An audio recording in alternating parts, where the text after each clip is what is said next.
I remember the day. I remember being at home and getting the news and laughing and crying, and then it hits you. I was very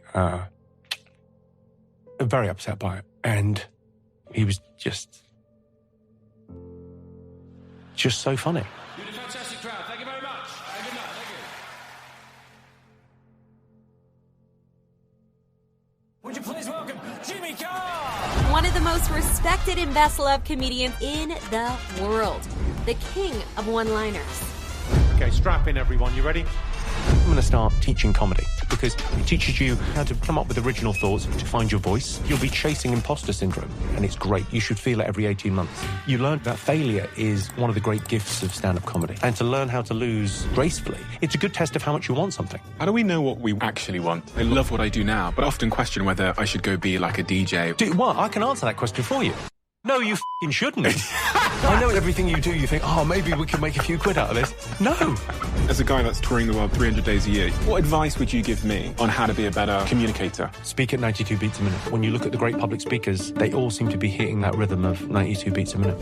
Anxiety. It's the flip side of creativity. So I think the cure for managing my anxiety is... Hang on. The Netflix special drops today, so I imagine I'm being cancelled right now. How have you come to deal with that? So the next time I get cancelled, I've got a plan. Here's what I'm going to do. I'm going to say...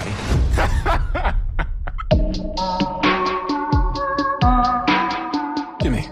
It's great to be back. What have you been up to? I've been around. I've been working. I very much enjoyed this last time, and I was a bit nervous coming back because it's a big show.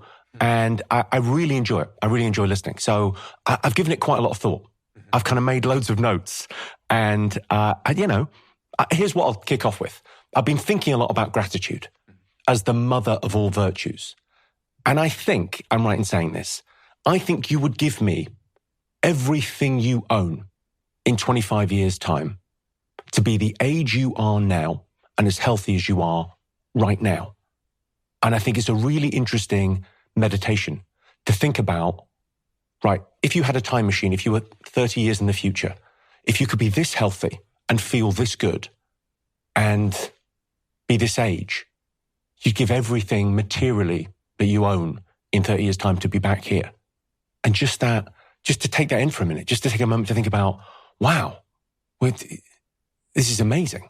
What does that inspire in terms of behavioural change in the moment? Well, I think it's that thing of like, I think gratitude is such an important virtue.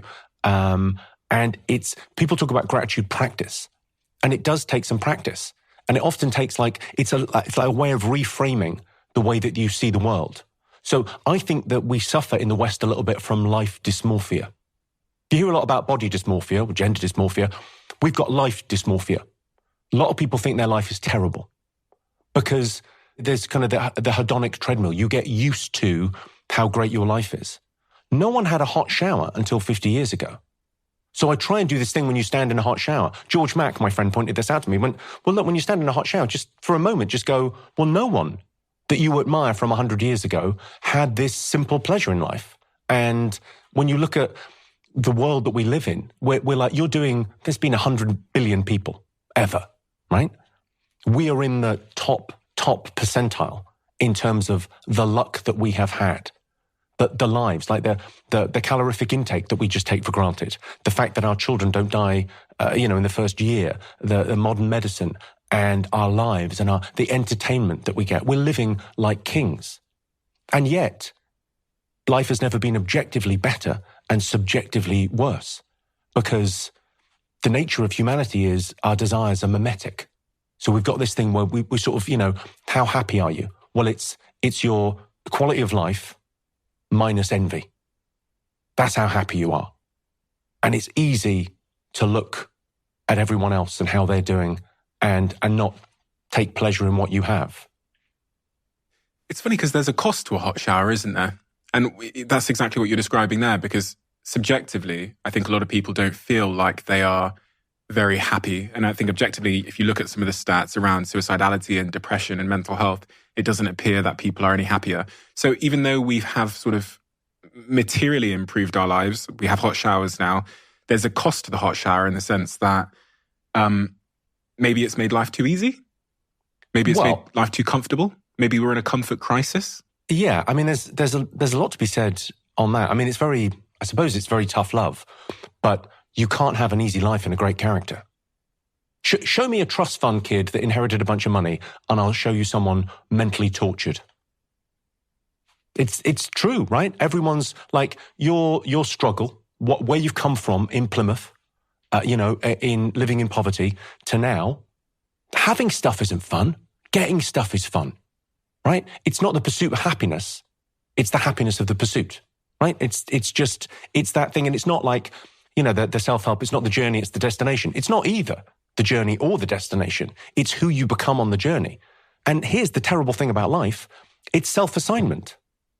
Like, there's school and college, and then you get dropped into the real world at some point, and you go, well, you have to decide what you're going to do. And you can take an easy path, and it's ultimately less fun. It's short money. Or you take a hard path and you give yourself a challenge, and it's great. And I think, a lot of the times it's that thing of like, it's hard to do. Life is really, really tough. Those are tough things to hear. And it's easy for us because we're sort of on that road. But then, the thing I love about this podcast is you're sort of there's so much kind of wisdom in it, so many stories that you're giving people this kind of roadmap for, okay, well, make your life a little bit harder in the short term and get somewhere. I mean, it's really, I didn't really get what religion was until comparatively late in life. Like the idea that God is a proxy for the future. Right? So God represents the future. So work hard now for a better life in heaven. Right? So it's the same as all self-help. Like, so sacrifice the present for the future. Work is kind of the same. It's a sacrifice of the present for something better in the future. That's like, it's an interesting thing to sort of think around, isn't it? That like, what are you going to do now? So I've got this Chris Williamson, Chris from Modern Whip. He's a really good friend of mine. He's a lovely guy. And we came up with this idea. So me, him and George Mack were chatting about what should you do today that you tomorrow would be happy you did? So sort of 24 hours in the future, how best to live. Because people sort of set like, oh, well, I'm going to do something for 5 years, so it's this huge goal. But you won't rise to your goals. You'll fall to your systems, right? So that thing of like, what could you do tomorrow? What could you do today, rather, that you'd be happy you did tomorrow? Whether it's the food you eat, the exercise you take, the work you do. What do you do? Oh, right, I went to the gym yesterday. I feel great. Like a little bit of DOMS. Or, I wrote 10 jokes. And tonight I'm on stage trying those jokes. Oh, well, thanks me yesterday. I did something that was good. So you can time's going to pass whatever you do. And you can give yourself gifts in the future. You can be rich and you can have a six-pack and you can be successful and you can be in a happy long-term relationship with a beautiful family.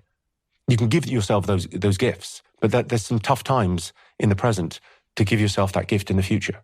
Something I really wanted to ask you about is you've climbed to the very peak of your profession.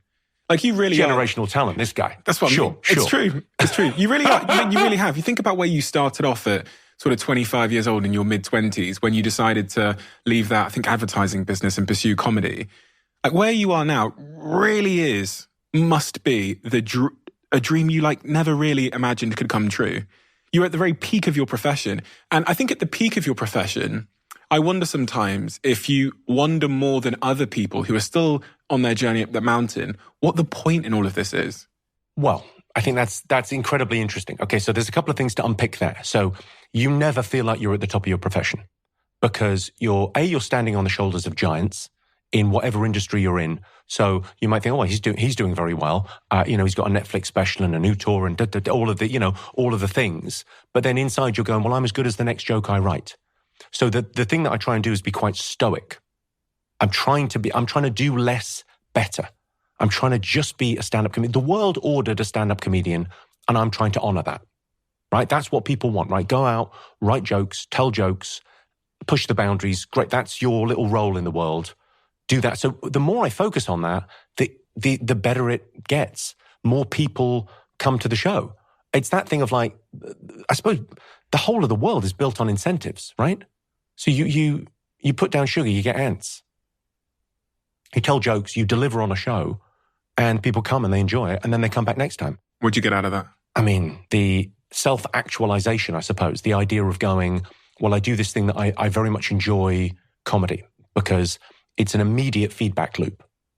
It's a very lucky business to be in because I don't have to wait. Like, I don't have to discuss with someone, do you think this joke's going to work or not? What do you think? Do you think it's too offensive? Or do you think, tell it, test it.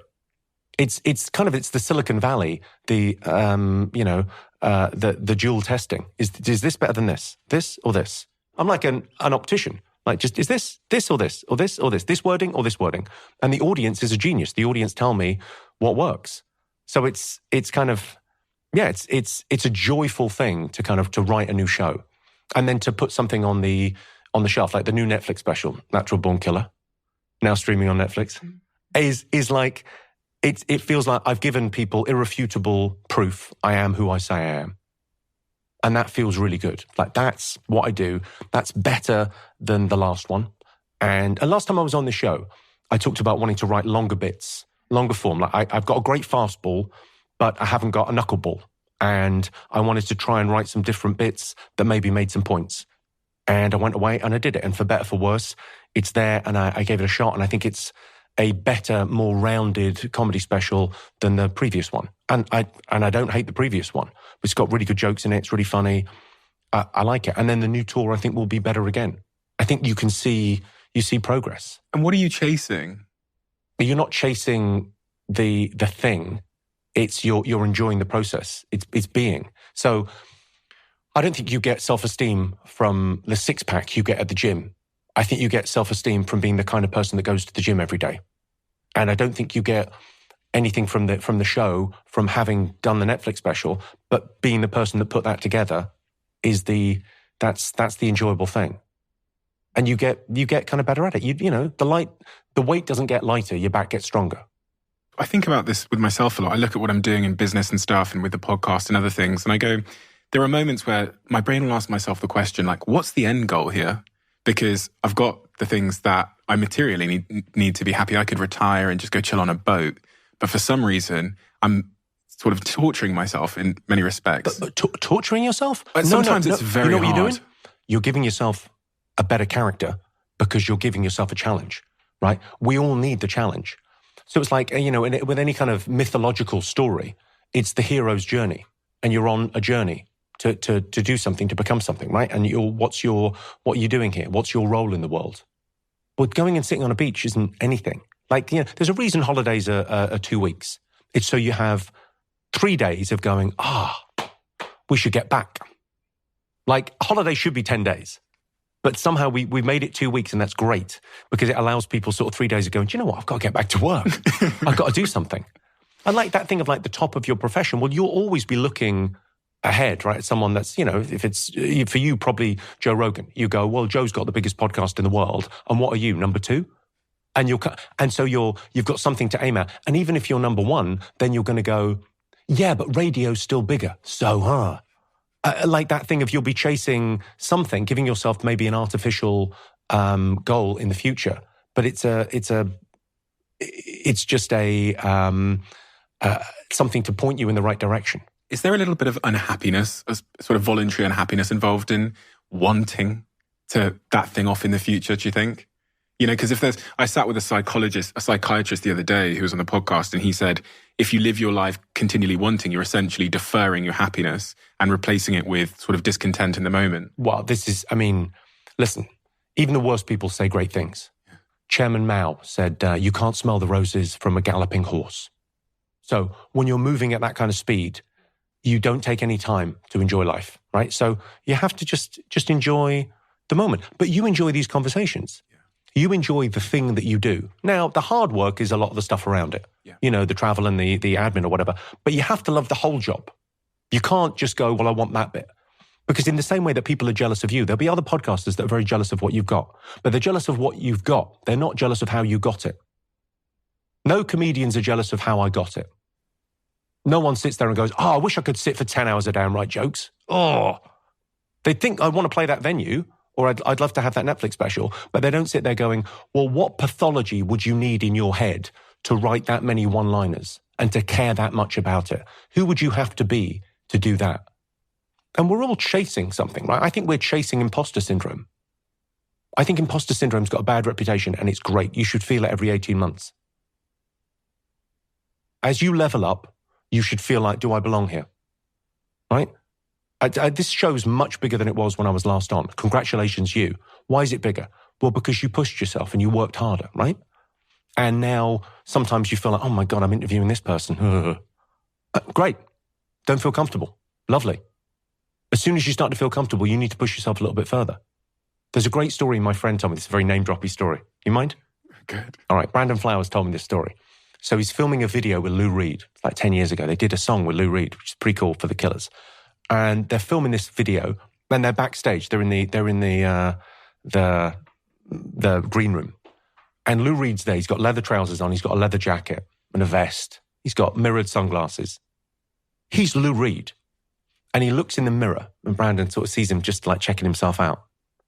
And Lou Reed just goes, I wish I was that guy. Lou Reed's got imposter syndrome, and he's Lou Reed. There's nothing the matter with it. You know, a guy that's been a rock star and a legend for 40 years is still feeling that thing of like going, I don't feel like I'm that guy. Great, that's how you should feel. So if you haven't felt imposter syndrome in the last 12, 18 months, you think there's something probably... What, push yourself a little bit harder? I mean, it depends. It depends what you want to do. You can have an easy life. Some people, you know, work to live. Some people live to work. There's different ways of doing things. It's not necessarily, you don't necessarily need to push yourself in that way. Like you're listening to us and you know, there might be a psychiatrist listening going, well, these guys are pathologically ambitious. This isn't healthy. They should just be, you know, chilling out. And hey, maybe they have a good point. I look at your work ethic and I just feel like I've never seen anything like it for someone who is incredibly successful. I would look at your tour dates and I'm like, this guy spends how many dates a year on stage? Maybe 300 shows a year, something like that. 300 shows a year? Well, most people turn up to work every day, don't they? I mean, you know, it's also most people like get your average listener to this show and go, okay, do you want to swap lives? You have to work for 2 hours a day, but you'll be telling jokes to people and it's joyful. It's what looks like work to other people and feels like play to you. There you go. There's a really happy life that people go, oh my God, he worked so hard. And I'm going, you're joking, aren't you? You are literally joking. And then you go, oh, the tour dates. Like this last week I was in, I don't know what, South Africa, Paris, Istanbul, Budapest, Vienna. What a life. Because really, that's the other thing about life. People don't want to live longer. They want more memories. And really, how do you get more memories? Well, it's doing novel, interesting things. So if you commute to work every day, the same commute for a year, you don't have 300 memories of that commute. You've got one memory, right? But if you do different things every day, you go to different places, you talk to different people, you experience the world. That's a fantastic. That variety in life gives you more memories, more life. You pointed at your head a second ago and said, we must be pathological in some way. Yeah. Do you think you are? Yeah. Yeah, I'm not sure I don't know. I mean, I'm not entirely sure if comedy isn't some sort of low-level mental health issue that you can turn into a career. I mean, it's, you know, it's like for most people, it seems quite strange to want to stand on stage and tell jokes. I think it sounds terrifying to a lot of people, but I find it very, very fun. Have you ever figured out why you are wired in such a way? Not really. I mean, I suppose that thing of, it goes back to childhood. It goes back to my mother was an incredibly funny, larger-than-life Irish woman. I was very, very close to her. I believe they call it enmeshed, when you have like a very close relationship with your mother. And she suffered with depression. And I didn't know. You don't know as a kid. Your house is just your house. You think it's normal, right? So if your mum's in a dressing gown when you get home from school and she hasn't got herself together, you just think, well, that's what mums are like. So my whole childhood was aimed at making her laugh, especially when driving. It's a fun thing to do. Make your mum laugh, grab the steering wheel, try and, you know. Have you had to unpack that to stop that getting in the way, whatever that driving force is, getting in the way of your adult life? Because I've thought about that a lot myself. I think the things that have driven me here aren't necessarily the same things that are going to help me succeed in the next phase of life, whether it's being a father, like I know you've had a kid, I think in 2019, or whether it's being in a romantic relationship. I've had to kind of really work hard to unpack things so that I can succeed in a new season? Listen, I'm not a therapist, but here's what I would say. I think you're going to have to make a transition from looking at measurable metrics to immeasurable metrics. I think you've got an amazing resume. You've got an incredible CV of stuff you've done and achievements and stuff you can point at, and the amount of views on the website and the money that you've made and the businesses you've started. Great. And I think the immeasurable stuff is going to become much more important. So George Mack has this kind of theory on we trade in life the measurable for the immeasurable. So you trade work for, I don't know, time with parents. Can't really measure time with parents. And it's kind of, it's tough to lunch with your parents as opposed to the job and the thing and the work and the I'm busy. And you only notice it when it goes to zero. So mum dies and you go, well, I'll never see her again. What wouldn't you give now for another meal, another time, another thing? So you go trying to find that balance in life. And I think parenting and being a father is about that, isn't it? It's about that. It's about trading the measurable for the immeasurable. Warren Farrell tells a great story. Do you know Warren Farrell? It's like the myth of male power. I think a lot of his writing's been used nefariously by people sort of that are a bit, anyway. He's a very interesting guy and he's very authentic. And he told this story. I heard him tell this story. He said this guy came to me and very successful man, you know, head of a business that makes millions, really doing very well. And he said he was unhappy because he had worked all the way through his son's childhood and he hadn't bonded with his son because he'd just been away at work. And he went to see Warren Farrell, and he's a, you know, psychiatrist and whatever. And he said, okay, what are you going to do? He said, well, I'm going to give up my job for 5 years and I'm going to be at home with my kid. Fuck it. I'm not doing any of that. I'm going to be with my kid for 5 years. Just be in that moment. And he did it. And he was very happy that he did it. It was John Lennon. And no matter how important you think your job is, you're not John Lennon. You know, I'm sure he could have done great things in those 5 years, but you think, oh my God, I'm so glad he did that. I'm so glad, because of what an incredible artist he was. He'd given us so much, and that he had those years for himself. And that's for him. I mean, I imagine he's kid. I imagine Sean Lennon's very glad he did that. But he got that time. And I imagine he didn't regret it. And his life was cut short, tragically. And you think it's even more powerful when you consider that he didn't put it off. He didn't go, well, I'll do that. I'll get to 1 million subscribers and then I'll do that. I'll sell a few more records and then one more tour and then I'll spend time with the family. He did it. Isn't that beautiful? There's a lot of emotion in your face when you tell that story. It's a beautiful story, isn't it? I mean, when you think about it, you go, that's life, isn't it? And mortality, I think, is something we don't think about enough. Right? I love that, the Muslim phrase for death, the certainty. You know, we're in this brief shaft of light between two oceans of darkness. Like everyone always thinks about the tail end, right? Everyone thinks about what happens after you die. Mark Twain had this great quote. You know, he said, I wasn't alive for billions of years before my birth, and it didn't inconvenience me in the least. But this brief shaft of light is it's magnificent, isn't it? I think so. I think it can be.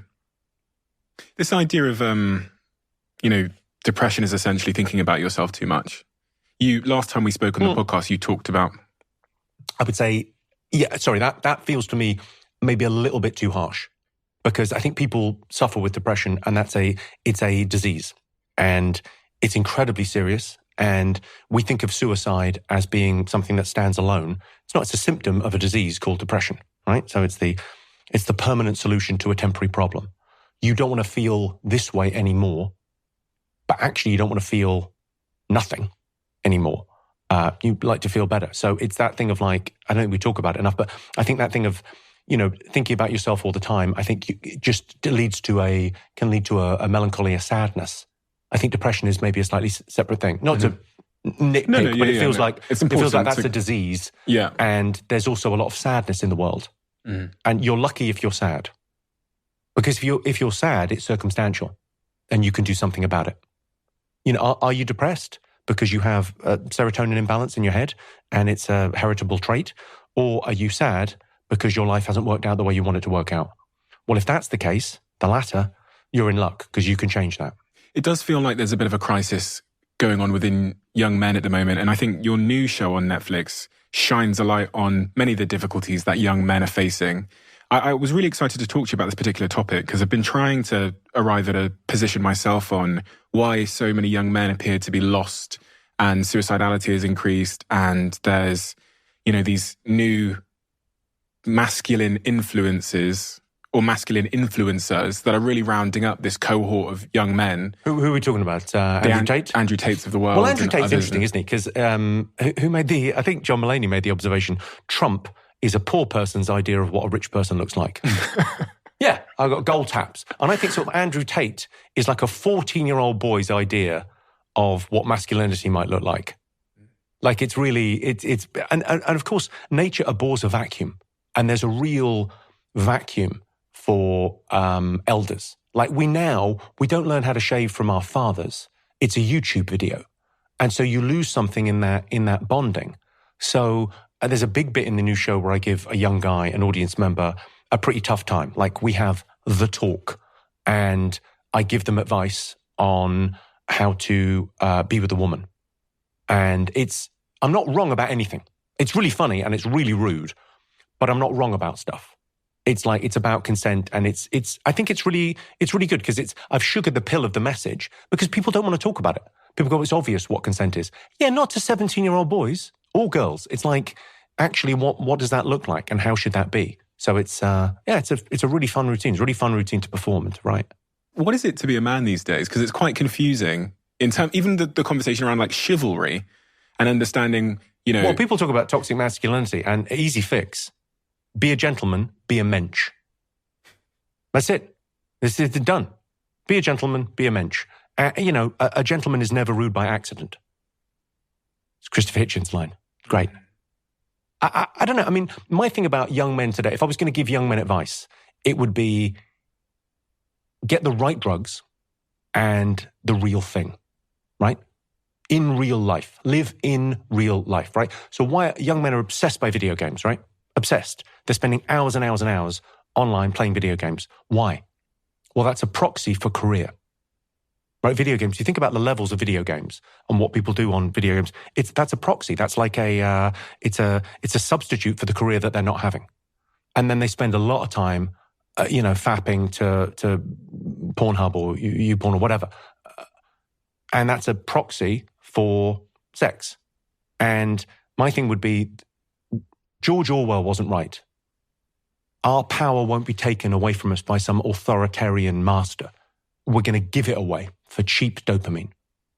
And the cheap dopamine of video games and online porn and living online is getting in the way of real life. So it's risk, right? That's what we're not allowing young people to do because we're saying to young people, you can't take risks in real life. We're helicopter parenting. We're not giving them the freedom. How much freedom should you give a kid? As much as they can cope with, right? 14-year-olds used to be babysitters. They now need babysitters.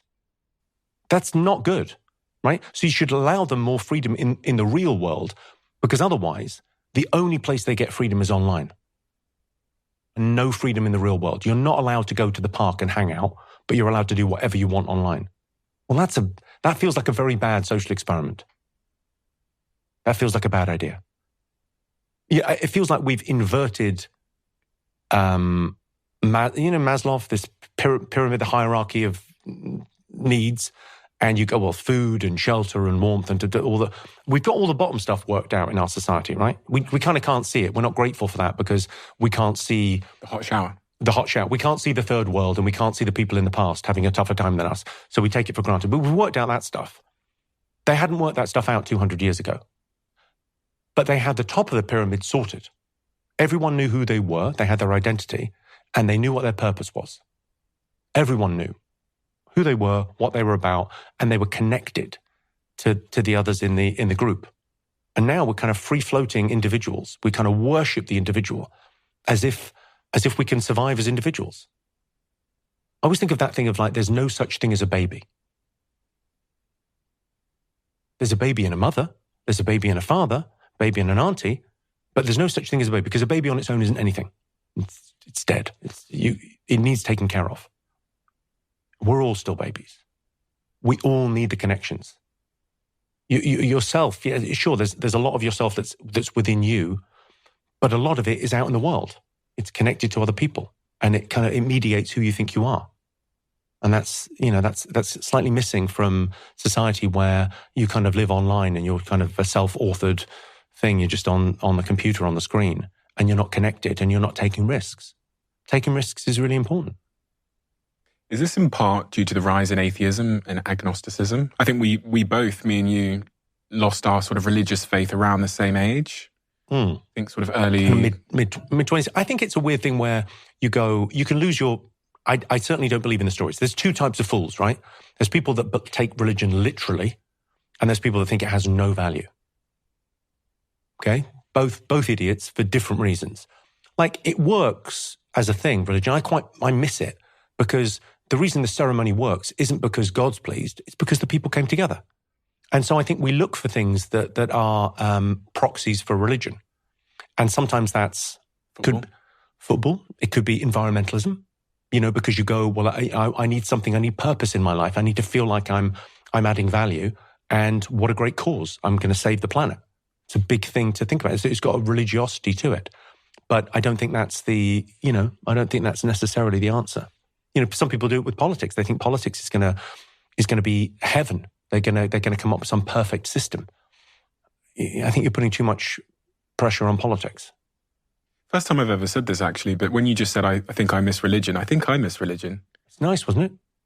It's a lovely thought as well when you lose someone that you love very much. It's a lovely thought. I mean, heaven it's a lovely thought. And I think in a way, in our culture, fame and fortune has replaced heaven. It's the land of milk and honey, and where you can feel like you're everything's okay, everything's taken care of, and it is good. But it's not heaven. I don't believe in an afterlife. I believe in a next life. So I don't think anything happens after you die, but I think you can have a next life. You have a very different life. So it's interesting. You're at this point of your life when you're thinking about, well, we might start a family. It's a whole other life. It's a whole other, you'll hardly recognize yourself. You and your partner will be saying, what did we do? What did we do all day? Now we're not at Peppa Pig World or wherever you find yourselves.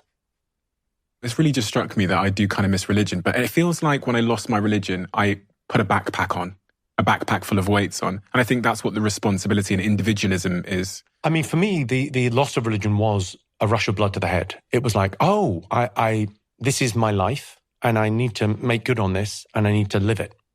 The tragedy is most people don't have that they don't get to kind of follow their dream. When you were 28 years old, your mother died, who had a profound influence on you for many reasons, but also is very much the inspiration, or at least the singular biggest causal factor of your career. When I read through your story even more recently, you've undergone quite a lot of grief, even the loss of your dog, I believe, which had a pretty large impact on you. I think grief is cumulative. So every time you lose someone or something, and actually losing a pet it's a weird thing, because people lose pets and it's like, I don't know, the other people in the office can be a bit, okay. Oh, well, what are we doing for lunch? It's like, can be a really affecting thing, because it's not just everyone you've lost and you think about mortality, but you think about your own mortality. And you think about, you kind of think about, it takes you to a very melancholy place of like, okay, at some point you've got to say goodbye.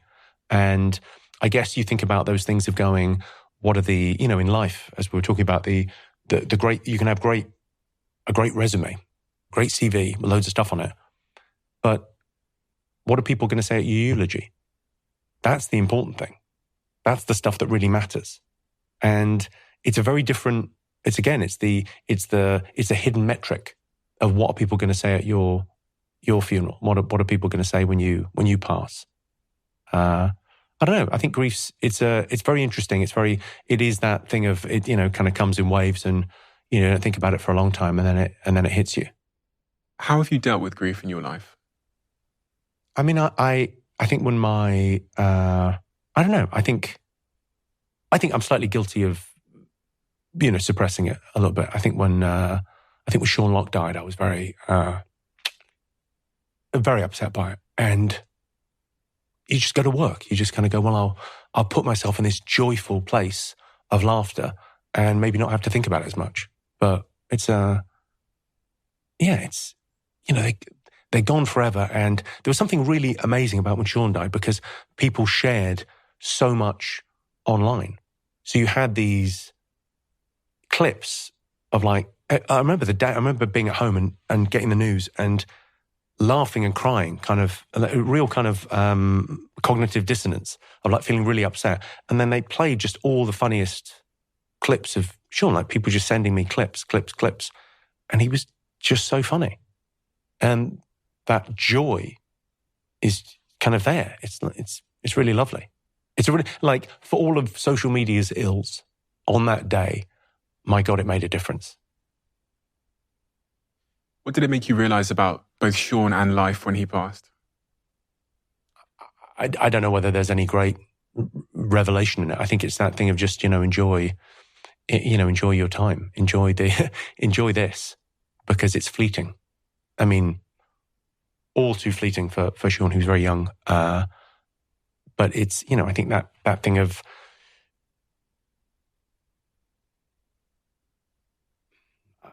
family and spending time with the people that you love and doing what you love. I think prioritizing that. It's, if you want to meet someone high agency, meet someone that's got 6 months to live. I'd say their tolerance for bullshit is about as low as it gets. I think living your life like that, it's not a bad idea. It really shows you what your priorities would be. If someone said you had 6 months to live, well, what would you do? That's what you should be doing anyway. Yeah, that's really what I'm getting at, is there's something that facing our own mortality teaches us. But unfortunately, we often learn that when we haven't got a lot of time to implement it. And sometimes when someone close to us passes away, we can vicariously learn that message about our own mortality and what our priorities should be, and really how we should be living our life, and really what mattered the most. And I imagine losing someone that was as close to you as Sean was sends you some kind of message about priorities and life and gratitude and all these things we talked about. Yeah. I think gratitude's a big part of it as well. That idea of kind of going, wow, that was pretty special. You were sort of. I might grab another coffee. Can I grab the rest of my coffee? Yeah. Is that all right? Am I allowed? Yeah. He said, breaking with the format. Mm-hmm. I might shuffle my notes as well. I'm going to shuffle my notes. This is a business podcast, or at least that's how it started. And is it? Have you listened back? Because I don't think it is. No, I'll be honest with you. It's not. This is. But business is life. You know what I mean? And they're the same thing. It's communication, mental health, striving, progress, people, relationships. It's all business at the end of the day. You are I know it's still called Diary of the CEO, but I don't think you've talked about business on this for like 3 years. And even then it was like a passing. So when you started your business, how did that make you feel? You're an old hippie is what you are. This is a great podcast, but this is a storytelling podcast. So many entrepreneurs are old hippies. I think of Steve Jobs, he was an old hippie. Yeah. And it's interesting. I think that thing of like, what does business teach people? Like we're talking about like young men and kind of there's a bit of a crisis going on out there with young men. And listen, young women are not having an easy time either. But it's that thing of like the suicide rate, whatever, is horrific with young men.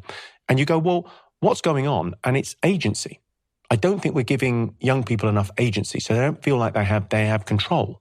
And really, I think the thing of like serial entrepreneurs, like no one ever seems to hit on their first company. But it's the second and third and fourth, but they just keep going and they go, well, I'm never going to work for anyone. I'm going to do it myself. That's kind of, I don't think we're teaching enough of that. It's a weird thing because like teaching someone to be a self-starter is kind of a contradiction in terms, but it kind of works, right? I think we're teaching the wrong things. I've got a theory. I think I'm going to start teaching comedy. Okay, so comedy's very new. it really, you could trace its roots back to George Carlin and Richard Pryor in the early 70s as like one guy on stage in a big theatre and he's selling tickets and people are just seeing him, right? So you can trace it back to the dawn of time, but really the modern stand-up, early 70s, is a good starting point. Right? So it's a very new medium compared to music and film, right? It's very new. So I sort of view George Carlin and Richard Pryor as they're John the Baptist, right? And Jesus isn't here yet. And it's this new evolving medium. And unlike music, we don't have a language yet. So we need a language of like, okay, what are the joke types and how do you write that down? How do you configure it? There's too much magical thinking around stand-up comedy. You know, that idea that, I just came up with it. It's just, but actually learning how jokes work and systematizing and analyzing them, I think really helps. So I've been working on a book with Amanda Baker, who helped me on my first book. We've been working on a thing together for the last couple of years, trying to teach comedy. And I think there's a real benefit to it. Because if you think about music in schools, right, we'd all argue learning music's great, right? It's a great idea. Teach a kid the piano, grade 3, they learn something about music and they'll appreciate music much more in life. I think comedy is much more relevant, right? What does comedy teach you, right? It teaches you, you learn to you find yourself and you find your voice and you learn to communicate your ideas and to order them and write them down and to communicate. It's very valuable.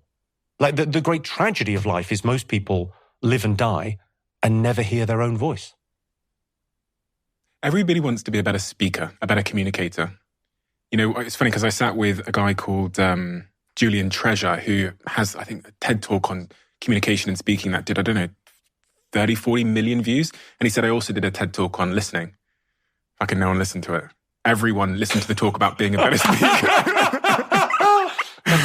That's pretty funny. No, I can imagine that. You, as a guy that's touring the world 300 days a year, you must have really been able to break down the science of communication and being a good speaker that's transferable to business, public speaking, life, sales, etc. What advice would you give me on how to be a better speaker, communicator? All right, okay. 92 beats a minute. What does that mean? Speak at 92 beats a minute. That's, there you go. I mean, there's kind of a science behind it, and I've looked into it, but most great public speakers sort of speak in a rhythm. It doesn't matter how fast they're speaking, but they're kind of hitting 92 beats a minute. So I tend to listen to a playlist of songs that are all 92 beats a minute before going on stage. I know that sounds like madness, and maybe it is, but I think there's something about that rhythm that just the audience, that kind of, the proximal speed of cognition, that idea, everyone kind of gets into that rhythm. And when you look at the great public speakers, they all seem to be hitting that rhythm of 92 beats a minute. Do you think Trump's a good public speaker? Yeah, he's an excellent public speaker. Of course. I don't know why people would have a problem admitting that. He's kind of, and he's freestyling. It's like, there's nothing planned. This is insane. It's... Because he really leads into sort of exaggerated storytelling and emotion much more than facts and figures than most politicians. I mean, there's a theory that this is all Gwen Stefani's fault. What do you mean? Okay, so Donald Trump was hosting The Apprentice, and Gwen Stefani was on America's Got Talent, or one of the singing shows. Maybe it was X Factor, anyone, one of those big singing shows. He found out she was getting paid more than him. And so he wanted to build his relevance, right? So he decided, well, I know, I'll run for president. I'll become incredibly relevant for like 3 months. He's a contender, he's whatever. And then you drop out of the race, no problem at all. So he hires all those people in Trump Plaza and he comes down the gold escalator and he does the speech and great, okay, nothing. He then goes, and there's footage of this, he then goes and does the first Make America Great Again rally. And they've got footage of him walking up the steps and he sees like 10,000 people all chanting. And there's the realization, oh, this could be real. It's kind of I think that's Gwen accurate. Stefani did it. Get her. The reason I was talking about business is because this is Dine Over CEO. It's a podcast about business. No, sure, do you know what it is? It's because you taught me last time sort of indirectly about something that I've now developed and I call to myself no man's land, which is that moment when you make a decision to leave the comfort and security of your identity, your professional, endeavor, whatever it is. You were working in marketing.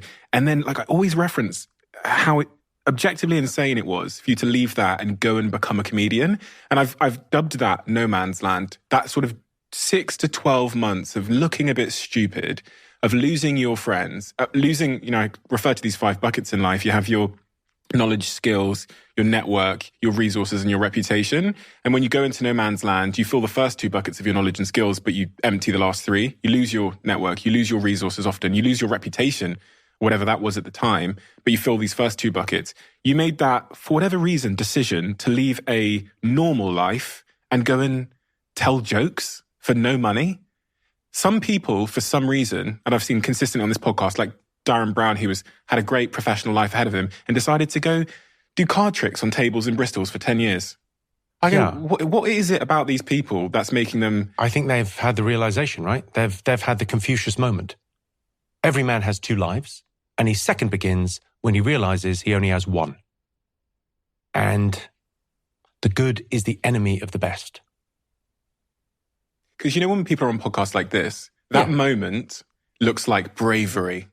But I wonder if to you when you quit your sort of marketing job... No, there's plenty of 4 o'clock in the morning. What have I done? This seems crazy. Especially when you really when you break... Because when you leave as well, you don't have like an hour of great stuff of like that you've written. You've got like 20 minutes of stuff that you kind of look back on and go, oh, that's kind of joke shaped. There's something there. But really... It's insane. Yeah, but I think that's great. I think failure is one of the great gifts of stand-up comedy.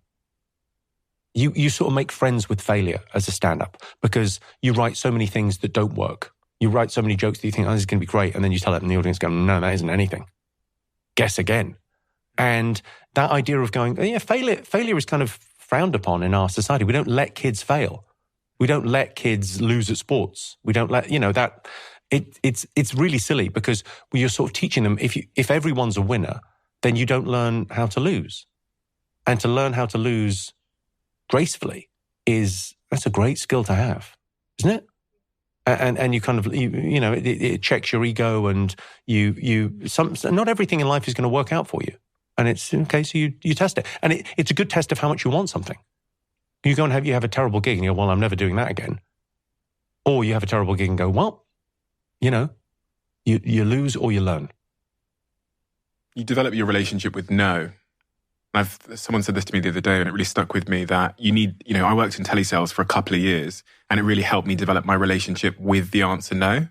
And so now in life, I think I have a much healthier relationship with the word no, because for me it's that the law of averages where in the call center, all it meant was that I was one step closer to getting the yes. So I'd get, you get loads of no's in a row and you sit there and go, fucking hell, this next guy's going to buy these fucking double glazing. And I think at 16 years old, I developed that relationship with no, which meant in my head that it was getting me closer to a positive outcome. Lots of kids don't have that these days because we shield them from no. No is, seen as a self-esteem hit. For me, it was building some kind of muscle in me. But self-esteem on its own, like confidence without competence is madness. It's madness. You have to give the world irrefutable proof you are who you say you are, right? So you release a comedy special or whatever, you go, yeah, that's me. That's what I do. The new tour, that's me. That's what I do.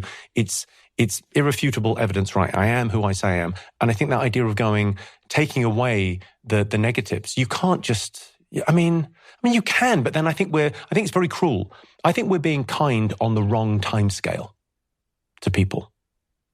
If you're kind, you want to be kind to your kids, right? I want to be kind to my kids. What do my kids want? Well, they want McDonald's and they want ice cream and they want to watch TV and play video games. Well, okay, downstream are some fat, stupid kids. Who wants fat, stupid kids? No one. So you have to be kind to their potential, to who they're going to be, right? And that involves, broccoli and homework and boring, going on a walk, doing some exercise. Okay, but you're being kind later. And I think that it's very easy to see that when you're a parent. And it's hard to see that with an 18-year-old that's maybe struggling.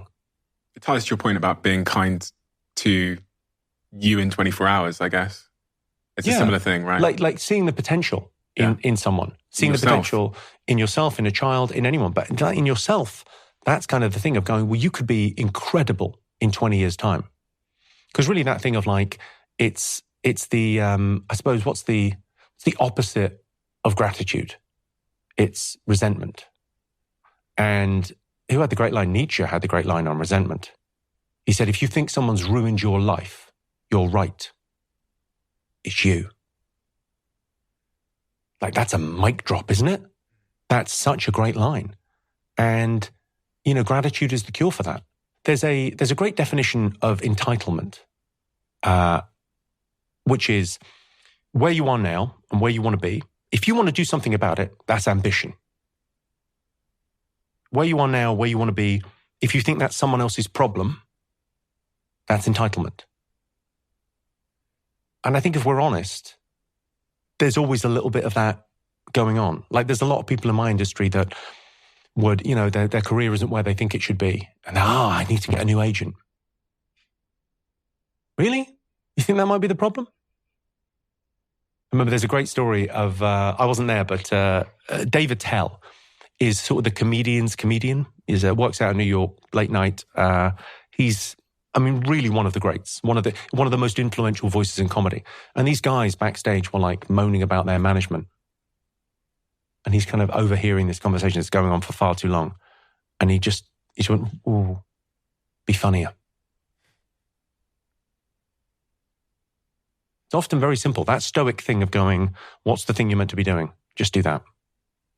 I'm not sure I approve of portfolio sort of working. The idea of having lots of different things that you do. Because really, you're going to do comedy part-time? What, you're going to do half comedy and half novel writing? Oh, so you're going to compete? I'm doing it 100% of the time, and you think you can compete 50% of the time. All the best. Let's see how you do. You're never going to get to the top of the pyramid doing it 50% of the time, right? Yeah. And there'll probably be a lot of resentment, as you say, and entitlement. Be a specialist. It's one of the favorite parts of my previous conversation that I had with you, where you talk about the world doesn't need more people that are shit in physics. And it really helped me understand a lot of things. I also then shortly after met Richard Branson in New York, and he's the most, incredible delegator. He's not trying to get good at things that he's not good at. He's built his whole business and life on realizing what he's shit at and just handing that over to other people, whereas so many people are fighting to polish something that they're not so good at. Yeah. I think knowing who you are is quite important for that, isn't it? It's like being honest about it. Like, well, I'm not good at that, but I can do this. It's hard to know who you are, though. It's clouded by who you want to be. Yeah, it's also that thing of it takes a bit of time. I'm not sure whether we're not kind of rushing people on that a little bit. I sort of often think of like the listeners to this show, right? So it's certainly the younger ones of kind of going, well, do I need to know now who I am and what I want to do? Exactly. It's like, no, you could, try a few different things, see what you like. Because I think that thing, when you get into the stream that you're meant to be in, it just feels very easy. It's like you're not, swimming against the tide. It just feels like it's carrying you along. I love what I do now, but I also often question whether I should go be like a DJ or do musical theatre or something. What's me? Well, I can answer that question for you. There's a bit of luck. No, you fucking shouldn't. What? You think you maybe should do musical theatre? What? Are you having a panic attack? What are you talking about? What would make you think that? I bought some DJ equipment and I spent about a year learning, and I thought, I fucking love doing this. Great, you've got a hobby. You've got a hobby, not everything's a business. I know it's Diary of a CEO, and everything you do, you think, maybe we can make a few quid out of this. No, stop it.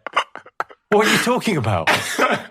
You know who's being a DJ right now? Mm. There's someone right now in their bedroom. They've been there for 12 hours already today, and they're just loving it, and they're putting everything into it. They're putting the work you put into the podcast into DJing. Let them have that. It's nice to have stuff where you're in a flow state in life. And for some people, that's work. And for some people, that's a hobby. And some of us are very lucky, and we get to do it in a few different things. So I play a little bit of tennis. I don't think I'm going to get the wild card at Wimbledon this year. I've given up on that. It's just a hobby. And listen, I mean, you might be the next Calvin Harris. I might be steering you in the wrong direction. You might be incredible, but stop it. Stop it. Just do this. This is great. This is enough. This is lovely. You're talking to the most interesting people. I mean, present company accepted, but you know, you speak to all these different people from different worlds, and this is enough, right? How do you know if it isn't enough?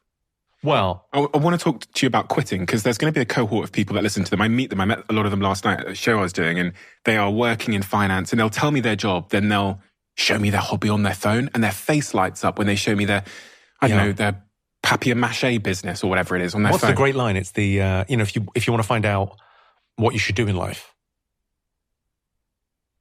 what do you think about all the time? That's your God.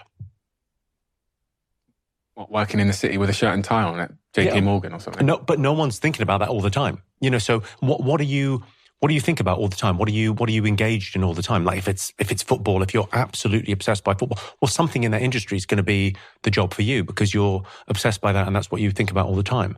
So the idea of quitting is quite interesting because, the things that you won't do.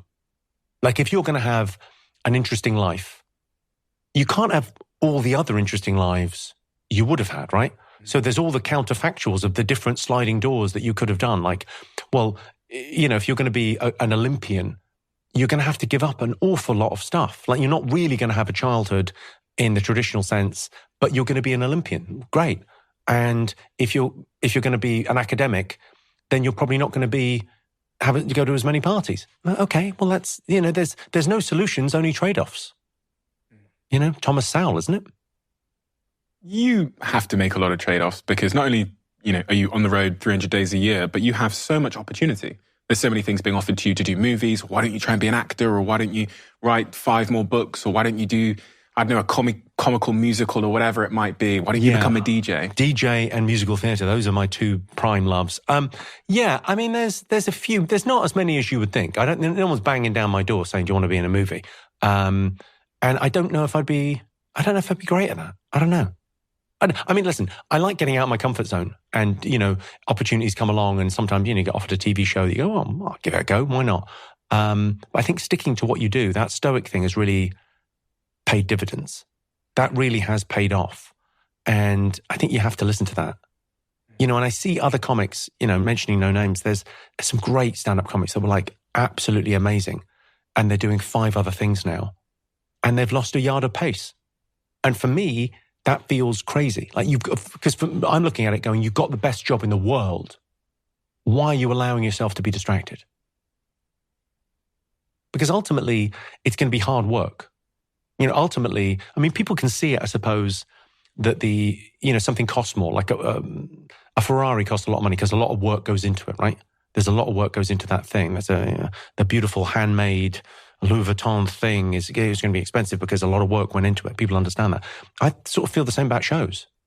You go and see a show and you go, wow, that really took some time. Every single line in that is brilliant. He's not wasting any time. There's no fat. It's a lot of work.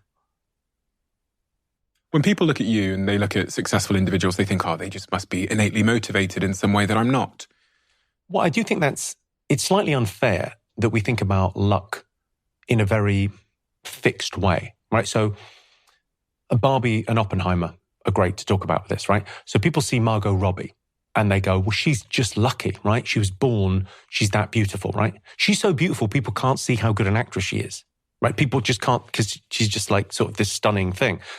And you look at Oppenheimer, right? No one thinks, he's so lucky, born with an IQ of 170 and born with a work ethic, because a work ethic is heritable. Right? So he was born incredibly clever and an incredible work ethic, right? And no one thinks of him as being lucky, but they think of her as being lucky. It's a weird thing, right?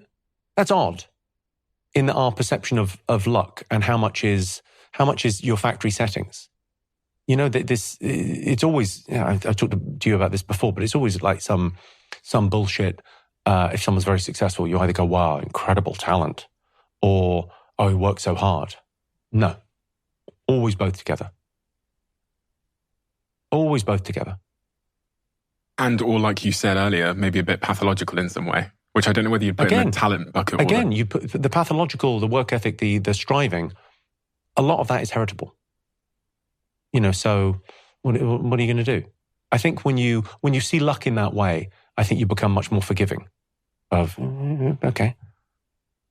It's quite crazy, this idea of luck. I've been thinking a lot about it lately. I was reading some stories about even the asteroid hitting Earth. If it had been a minute later, then the dinosaurs would still be here. And the story of Nagasaki and Hiroshima being bombed because one guy went to Kyoto 20 years earlier and he really liked it, so he told President Truman not to bomb it. And if he hadn't been on holiday there with his wife, then Kyoto would have been hit by the nuclear bomb. And then they went over Kokuru, I think, a city in Japan, and that had a cloud. So they thought, fuck it, we'll go bomb Hiroshima, and 100,000 people over there lost their lives, and every generation that would have come lost it. You just think these tiny little things that are going on in the world at all times, kind of like this idea of the butterfly effect, are shaping our world, and it can make you feel a little bit powerless in some way. Because if I'm if someone's holiday can be the difference between me being alive or dead, it's Well, it's very difficult to we always think about the first order effects of what we do, not the second and third order effects. Yeah. So I mean, it's a lot to take in. With this idea of luck in mind, personal responsibility seems to sit on the other side of the conversation of luck, which is how much can I control where I'm going in my life? How much control do I have? How much should I show up and fucking fight for positive outcomes?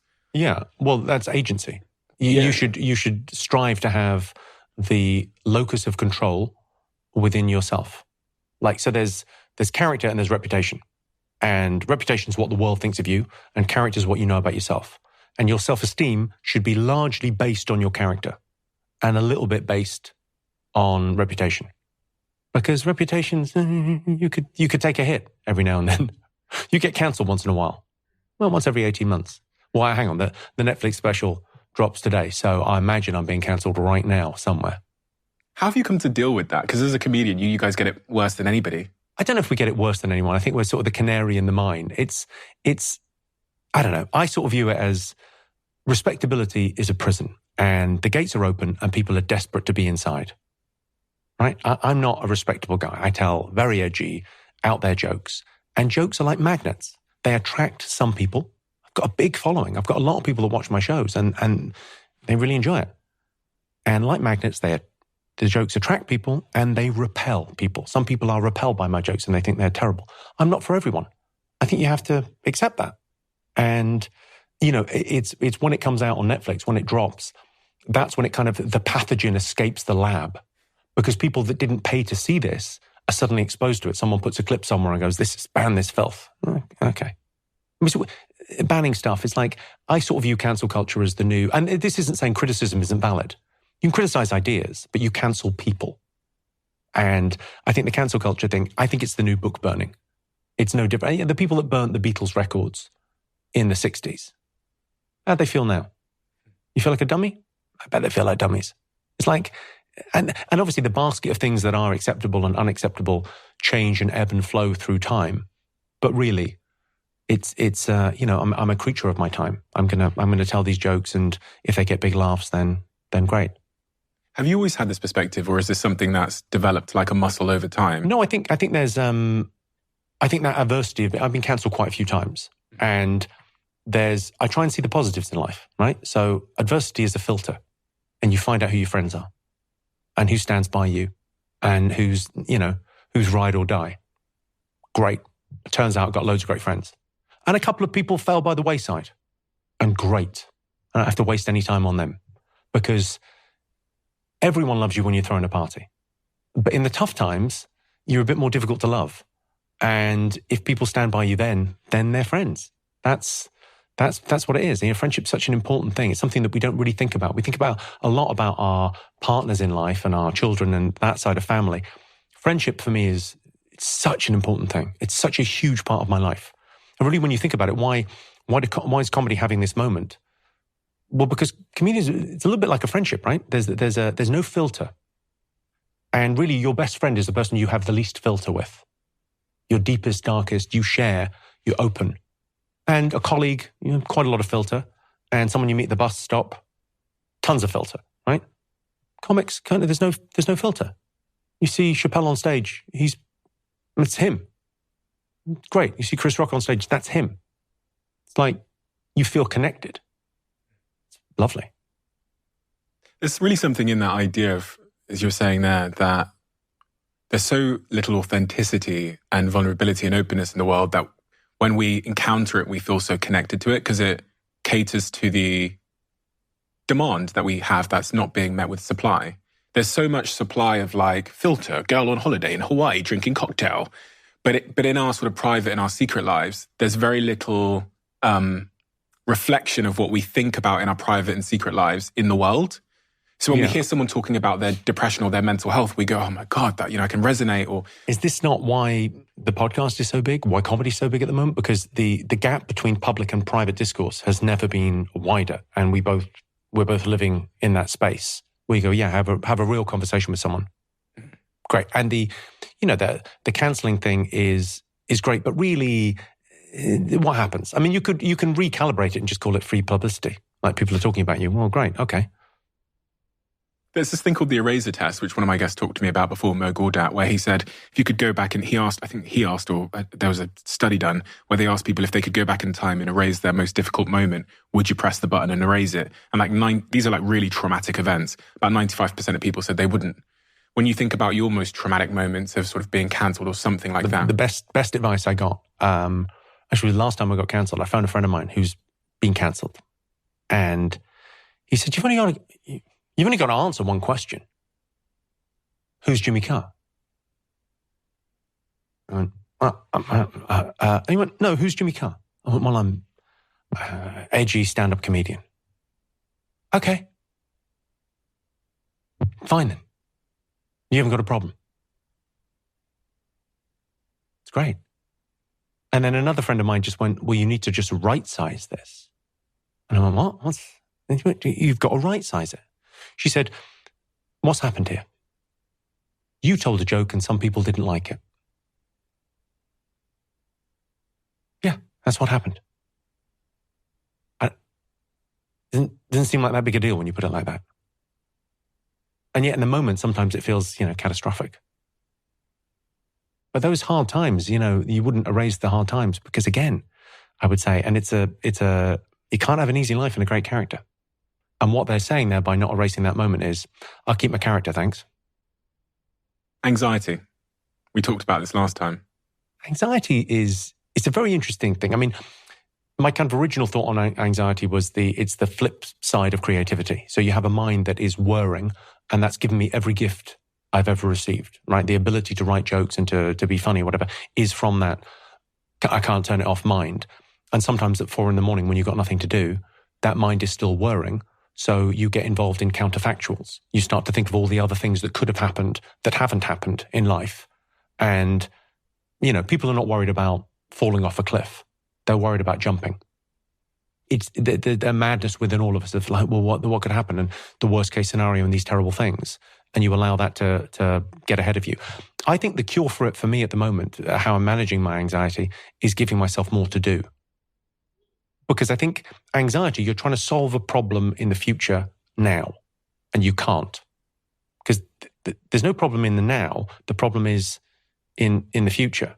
So you're kind of ahead there trying to figure out something because there's a demand for problem solving in the moment, and you don't have a problem.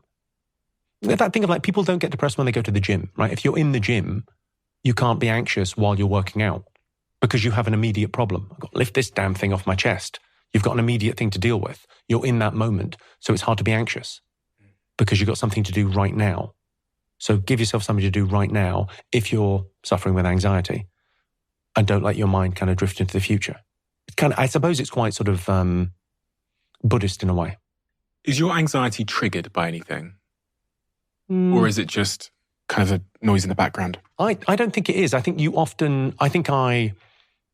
I think there's an illusion that when you feel anxiety, it's about this thing.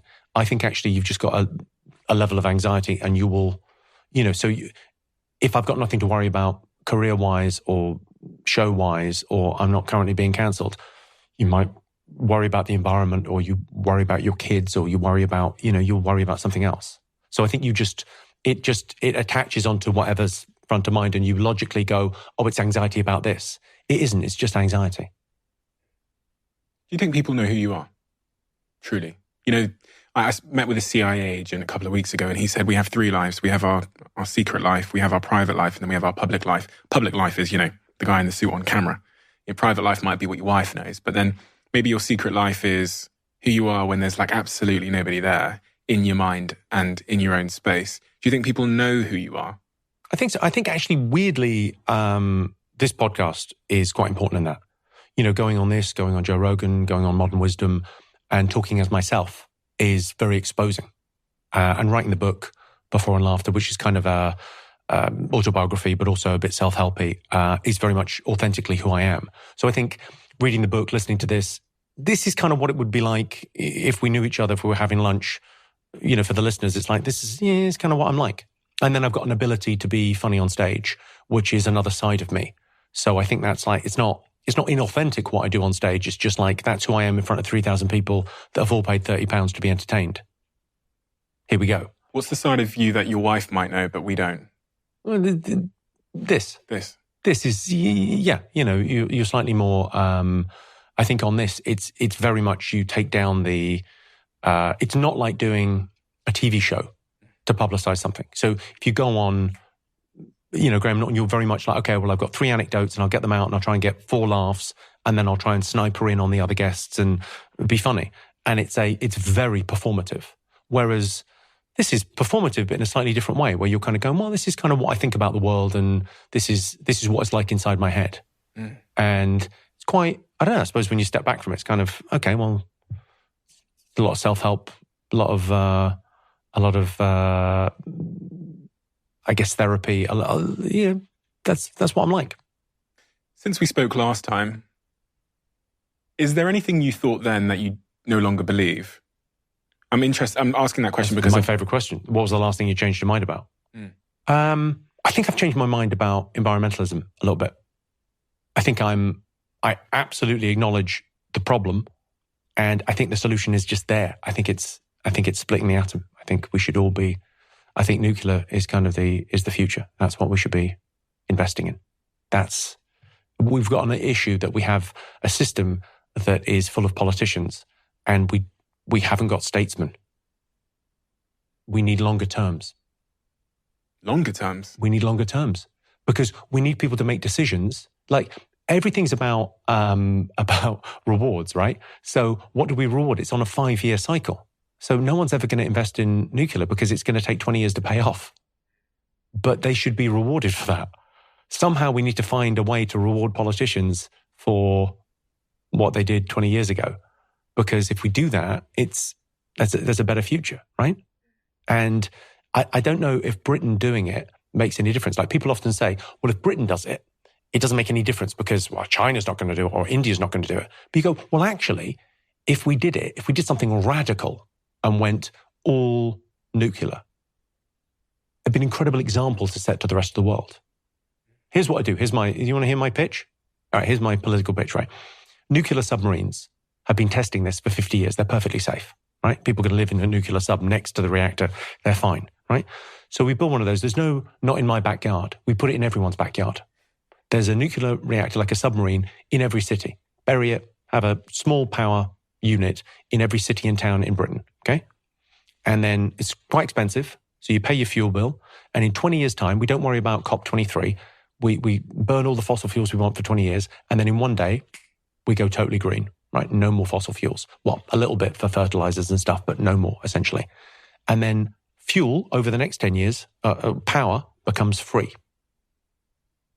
So we say to businesses around the world, do you want to set up a business in Britain? It's quite expensive to employ people, but energy's free. Do you think we live in a world where energy will be of value in 20 years' time? Yeah, of course. Is it going to be the thing? Yes. So you say to your Amazons and your Googles, do you want to set up the place here? Yeah, great. If I rule the world, that's what I would do. Trump's probably going to come back into power, isn't he? By the looks of things. Doesn't seem to be very compelling to people, according to some of the polls. I mean, a week is a long time in politics. Who knows what will happen? I think America will be fine regardless. America is geographically, economically, it's a net exporter of fuel and of food. It's got incredible neighbors in Canada and Mexico. It is it's going to have the most incredible 20 years, regardless of who gets in. They're going to double their industrial base in the next 20 years because everything that was globalized is becoming more insular, which isn't necessarily good for the world, but very good for America. America can afford to have a terrible political system because it is so blessed. They're going to own much of the AI race as well. All the big AI companies seem to be based in America, and that feels like that's going to really... I'm not worried about AI. No? AI is a covers band. It's artificial intelligence. It's not artificial consciousness, right? So if you tell it to write a joke, it can spit back stuff that you've already written and reorder it slightly. But don't worry about it. But if you imagine... The Beatles aren't worried about the bootleg Beatles. But if you imagine it sort of even a 20% rate of improvement every year, it's only going to take... And, that compounds. It's only going to take us 5 or 10 years before there's a fucking AI that can crack a joke really, really fucking well. Great. And an original joke. I don't know whether it's going to be original. I think there is something about... I don't know. A genius is an overused term, right? So there's two types of genius, right? There's innate, actual genius. There's, Bach or Beethoven or whatever, genius. And then there's hyper-accelerated rationality. And it's kind of what, people talk about comic genius and they go, that's what they're talking about, hyper-accelerated rationality. And I think AI is a long way from either of them, like of coming up, generating something that's genuinely original. No, it's a covers band. It can go, well, that's the genre, and I can do something that's a bit similar. But there's something about human creativity that I don't think it's getting close to. And maybe I'm being naive, but I think it'll be an incredible thing for the world because I think new jobs will come along. This wasn't a job 10 years ago, right? Being a podcaster. You tell someone I'm going to do sort of a long radio show, but it's an individual thing. You'd have to explain it. Things change. And it's only when you sort of look back, you go, oh, wow, that's interesting. The biggest TV channel in the world is YouTube, and no one noticed. The BBC were battling with ITV about who's going to get the higher ratings on a Saturday night, and YouTube stole their lunch because they weren't paying attention. Is that not AI? Well, it's the world. It's the world progresses and things move on, and it's always been fine. I think people worrying about AI, it really strikes me it's the people going, well, we've got to smash up these cotton making machines because this can't happen. There'll be no new jobs. There'll just be different jobs. I read a book called The Innovator's Dilemma, and it really changed my mind on a few things. They go back through history and they look at all of the big steps forward in innovation, and they basically categorize 2 types of innovation. I'll call it the upward opportunity and the downward opportunity. So if you're selling horses back in the 1880s, the upward opportunity is the thing that all your customers are asking for. It is the thing that you know how to do. It is the thing that you have your supply chain set up to deliver on, which is faster and better horses. You can imagine the meeting that you're the CEO of a horse company. I come in, I go, listen, boss, got an idea. They go, what is that? I go, faster horses. You go, people asking for it? I go, yeah. Do we know how to do it? Yeah. Do we have a customer base? Yeah. Let's do that then. Then another guy comes in and says, Jimmy, I've got an idea. Cars.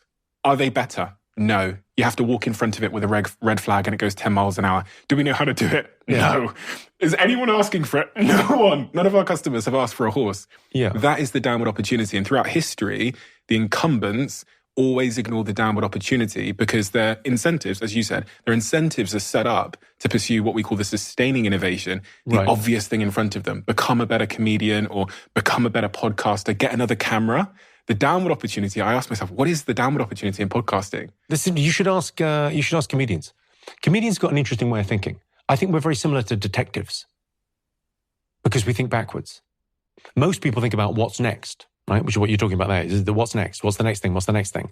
And we go, well, this is the state of affairs. How did this happen? And it's the same as, it's like being Sherlock Holmes. You go, well, how the hell did that? You're reverse engineering a lot of the time. It's very interesting that this may yet be a business podcast. I honestly think with the right amount of work, if you really put yourself into this, I genuinely think you can occasionally talk about business. I try and weave it in where I can. But... Yeah. But that's interesting, the podcast thing of going, no one saw podcasts coming. Nobody. Like this. And yet what's missing from our lives, right? What's missing? What's the nature of balls of vacuum? Well, people aren't having conversations. People are, when you look around the world at all those people that live to 100, all of those zones, and people go, oh yeah, they eat loads of olive oil and fish. Maybe that's the answer. No, it isn't. They eat with other people. They have a conversation. They're part of a community. That's the difference. They've got something to live for. The olive oil isn't making any fucking difference. The connection to other human beings is. What are you doing here? You're connecting to people.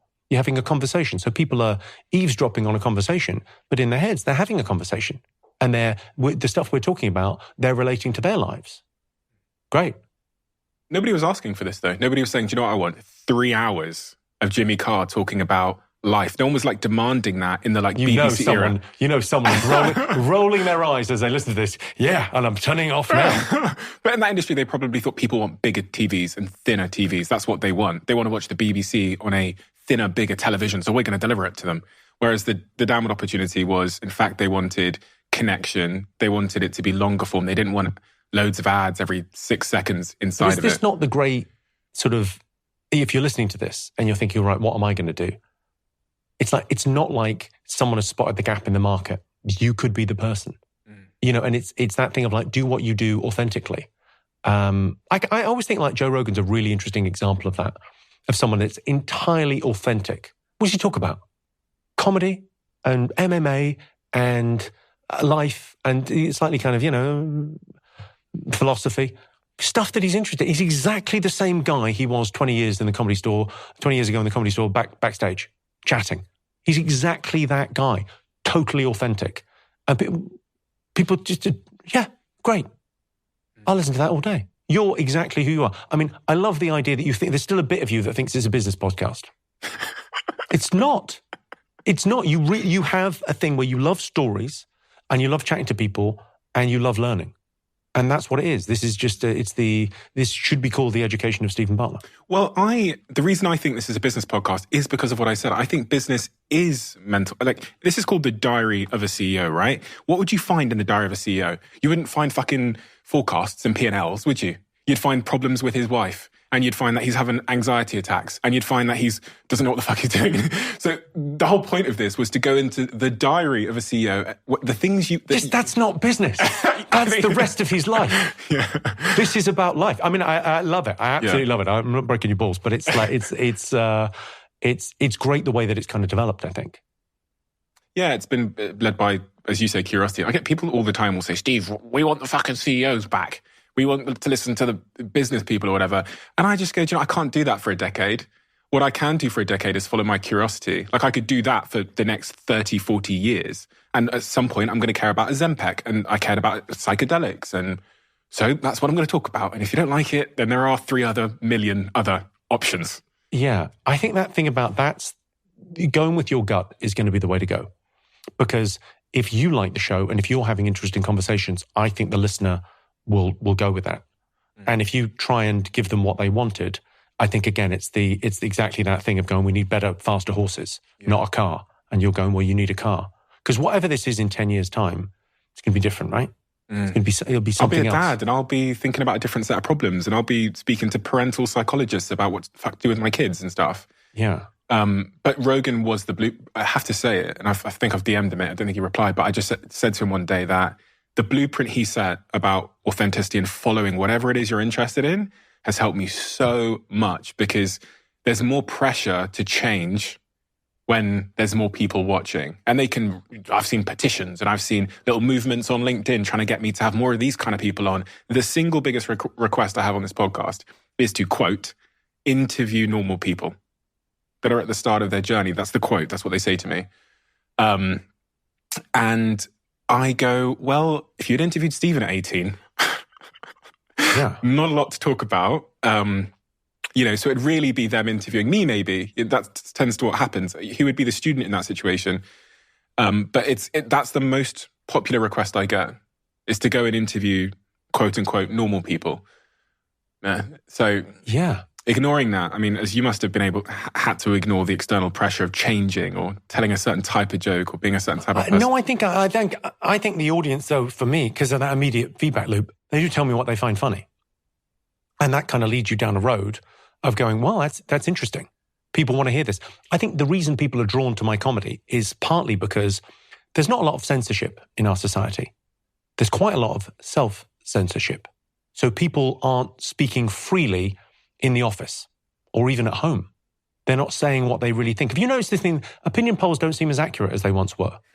And that's because people don't feel like they don't vote in the same way as they express themselves in the world. So they come and see me live and there's no filter and this guy's saying whatever he wants. This guy doesn't seem to give a fuck. Very cathartic.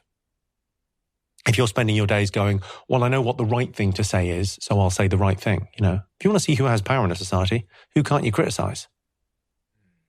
And making jokes and making light of all of that stuff is powerful because it's about free speech and it's about the Overton window. You know, that Overton window of what is and what isn't acceptable to speak about. You know, so there's an Overton window in politics of what is and what isn't acceptable policy, and then there's an Overton window of what is and what isn't acceptable to talk about in polite society. And I think comedy has a really valuable role in moving that Overton window, in what people can discuss, what people can talk about. I'm always very interested in occasionally it happens where you'll overhear the audience leaving a comedy show and they have such great conversations. It's really interesting how it just taps into, they just feel a bit freer and looser because they've listened to someone on stage being very loose and they're not buttoned down. They're not trying to self-censor or say the right thing. Self-expression and expression generally has just been on such a journey. Like, you know, this whole idea of wokeism and what you can and can't say. It really accelerated in the last 10 years to the point that it's quite, you know, if I look back at comedy videos from 20 years ago, they really seemed to just be able to say whatever the fuck they wanted to say. And then we went through this era of censorship and cancellation. And there's no time in human history where the good guys have censored stuff. It's never happened. So wherever that's coming from, whether it's the right, you know, the Merry White House, ban this filth, which used to be the case, or the left, the idea that there's, you know, a hate speech or the idea that words can be violence, which is, you know, what people say when they've never experienced real violence, I guess. There's such demand for violence, we had to co-opt words into it. But the idea of going, you're trying to censor stuff is a bad idea. Free speech is a very good idea because those thoughts don't go away if people don't express themselves. They get suppressed. And actually just speaking freely about stuff and talking about it is very, very valuable. If you were a podcaster, would you have anyone on the podcast? Would there be any limits you would set? That's something I think about a lot. Where are my limits? Because I get a lot of messages saying, would you have this person on? Would you speak to Trump? Would you speak to Vladimir Putin? Would you speak to Yeah, I mean, I think you have to speak to everyone. I think the idea of going that there's people that are beyond the pale. People have got there's people with bad ideas, right? I don't know if there's that many bad people, but there's bad incentives and people that follow them. And talking to everyone seems incredibly valuable to me. And the idea that you go, yeah, that's how life moves forward. You know, even if you want to be a Marxist, it's a dialectic of going, well, this person I don't agree with, and you have the conversation. And with an open mind and an open heart, and maybe you change their mind. And how do you move the conversation forward? I mean, the great mystery for me in politics is the idea that people talk about hypocrites in politics changing their mind about things. Of course, he changed his mind. The facts have changed. The world's changed. You move on. Obama ran on an anti-gay marriage ticket, but the world moves on and things progress. And, you know, I'm a progressive, but I think the idea of not listening to people is poison. You know, if you think about why Hillary lost the election, right? It was that deplorables thing. Remember when she talked about the deplorables and the people, you can't talk to those people. And it was like, no, those are just working class people and they've got worries. And you need to talk to them about those worries. You can't just write them all off and go, well, they're despicable people. You know, that urban elite kind of thing. You've got to bring them in, have the conversation. You'll get somewhere with it. You have to listen to that. You have to listen to all the different sides of the argument. Otherwise, we're entrenched. We're just in these little, you know, and it's that thing of like, it becomes identity, you know, which party that you follow. Crazy. People don't like to follow people that they disagree with online in particular because that's creating cognitive dissonance, isn't it? It's the constant confrontation of a set of ideas that threaten or challenge you in some way. So we'd rather just create this little echo chamber of individuals that will confirm my set of existing beliefs. And that's what, one of the things I made the decision to do about 2-3 years ago was just to follow everyone that I am viscerally sort of repulsed by, should I say. Yeah. And if you had them on the show, if you had people on the show that you go, well, I don't really agree with what they say, but... Yes. Yeah. I feel like it was great to be back. yeah. That's interesting. I think that's really valuable. I think that's a more interesting conversation as well. Because if you're just going to nod along with someone and go, well, he's talking sense, that's great. It's like, I think to have those kind of difficult conversations, it's a valuable thing. One thing you said which surprised me because it didn't come up at all in our previous conversation at all, and even in my prior research, was you said that you feel like you have a low-level eating disorder. Yeah. I think I'm very, very conscious of my weight and my appearance. And I think that's maybe... eating disorders they're very, very serious things, and I'm not really in that category, but I'm very aware of it. Like as a man as well. I was chatting to Chris Williamson about this on Modern Wisdom. I think he was like quoting the stat of saying men's body dysmorphia overtakes women's, I think, in the next year, in terms of kind of young men looking at Instagram, wanting to look a certain way and presenting themselves a certain way. I think there is kind of an issue around it. I think that weird thing about, like, I've had a bit of work done, and I've had my teeth done and my hair done. And I think there is kind of there's something about being on screen all the time that you get very conscious of kind of, and maybe it's slightly a control thing. Have you always had that? Or is it developed? I think it's slightly developed through sort of, I think if I wasn't on TV or on Netflix or whatever, I think you probably wouldn't be as aware of how you present yourself. So that it's slightly odd, I think, slightly odd relationship with. I mean, I've kind of a theory around drugs, right? Drugs and alcohol. So I think marijuana, when you think about it, like weed, is people are very carefree about, that's just a bit of weed, fine. But think about what it is, right? It's not a performance-enhancing drug. It's a performance-inhibiting drug, right? It takes away your ambition and agency, and it just makes you very chilled and relaxed. And I don't think that's appropriate for men in their 20s or teenagers, right? Actually, what you want is the performance enhancing. And I think what we should be sort of promoting is almost like prohibition. I mean, I did it kind of organically. I found comedy and I gave up drinking for 12 years. I didn't touch a drop. And that was mainly because of lifestyle, because I was driving to gigs and driving back. And then I didn't want a hangover the next day because I wanted to, and everyone was trying to buy you drinks all the time. And it just felt like it was like enough already. I'm going to be straight edge, which I always like the term straight edge. It's a punk rock term for being teetotal. Straight edge. It's cooler, right? Mm-hmm. But I like the idea of going, right, I'm going to control that. I mean, I drink a little bit now, kind of socially, but not in a problem way. But giving up was quite an important thing because it was also the focus that it gives you.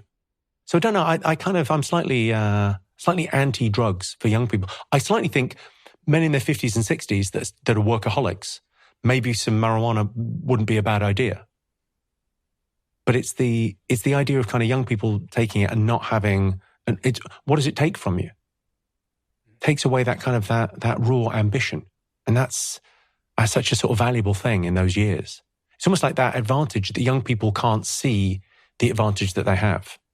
They see the wealth and the financial security of being 50. And when you're 20, what you don't recognize is the energy that you have when you're 20. That incredible advantage you have over everyone else in the office, in that you're just full of energy. You're 20 years older than me, exactly. What advice would you give to me that's unobvious as a 31-year-old? You're 51, I believe. Yeah. What advice would you give to me that would be probably quite unobvious to me at my age about the next sort of 20 years of my life? Stay out of the sun. Stay out the sun. Sun damage is 90% of aging. Stay out the sun. Honestly, you'll save a fortune on plastic surgeon. I don't know. I mean, I think that, I don't know if you could be in a better place right now than you are, but you can certainly give yourself gifts when you're 50. What gifts do you want to give yourself? Let's talk about what gifts you would like to receive on your 51st birthday from you. Interesting. What would you like to have? I'd like to be physically fit. So Done. No problem at all. You will need to go to the gym 3 times a week. And 80% of it is going to be diet, not exercise. Okay? So you're going to need to do that, but no problem at all. I'm the genie. You got it. What else would you like? I would like a happy, healthy family and relationship with my partner. I'd like to be married and I'd like her to be happy and I'd like my kids to be happy. Okay. That's great. I don't think you get to call that. I think you get to be happy and you're in charge of that. And their happiness is maybe a byproduct of that. But you need to, my perception would be you need a locus of control to be within you. You could be happy, make yourself happy, and that's good for the people around you. But I don't think someone else's happiness can be your responsibility. I think you can set up all the conditions and you can make it as easy as you can, but that's a lot. But I get the idea of it. How many kids? 4. 4. Jesus Christ. All right, so four kids. So you're in minivan territory already. You can't even drive a regular car. This is crazy. This is madness. 4 kids, so one of each. One of each, yeah. It's a modern world. I love that. All right, what else would you want in 20 years' time? I'd like to still be doing a business podcast. You're not doing a business podcast now. Very little business in this. No one ever talks about supply and demand. It's nonsense. I think, yeah, that stoic thing of like, you still doing this in 20 years' time, what a journey that will be. Like, think about the people that I've got a new show and it was so easy to put together because it was just like every night you're trying new, and it forces you into that space of writing more. And I feel like I'm getting better. A year on you go, that was easy. And it was just little and often. How important is that? The routines, the small things? Because I think there's kind of 2 camps of people typically. There's those that think sweating the small stuff matters. And there's those that think sweating the small stuff is inconsequential and it's, meh.